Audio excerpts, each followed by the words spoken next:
Hey, good morning. Listen, I want to cover another area of our soul that we are responsible for maintaining and keeping a healthy boundary. It's called love. How many of y'all understand that love can be crazy, love can be misunderstood, love can be taken advantage of, right? But we have love so it can flow, right? Love helps us to connect, to heal.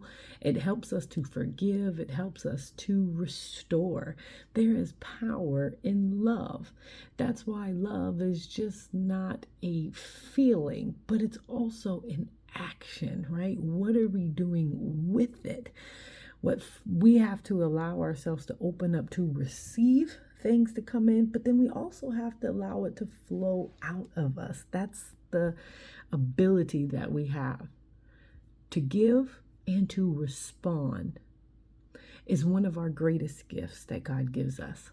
The ability to give and the ability to respond, okay? The heart that God has fashioned in His image is the center of our being. We have the ability to open up to love and allow love to flow outwards, right?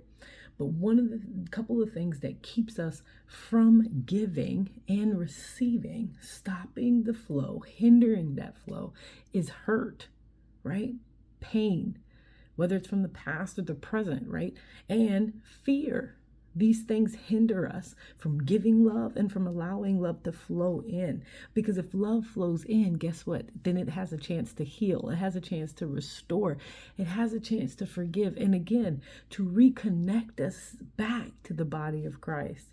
In Matthew 22:37 and 39, God gives us an understanding on how to love. We love God with what? All our heart, our soul, and our mind. And we have to love our neighbor as ourselves.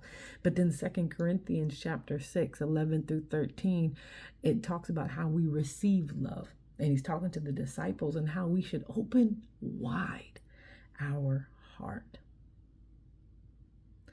Our heart spiritually and physically needs an inflow and an outflow of life blood. It's a muscle. It's a trust muscle, right? It needs to be used and it needs to be exercised.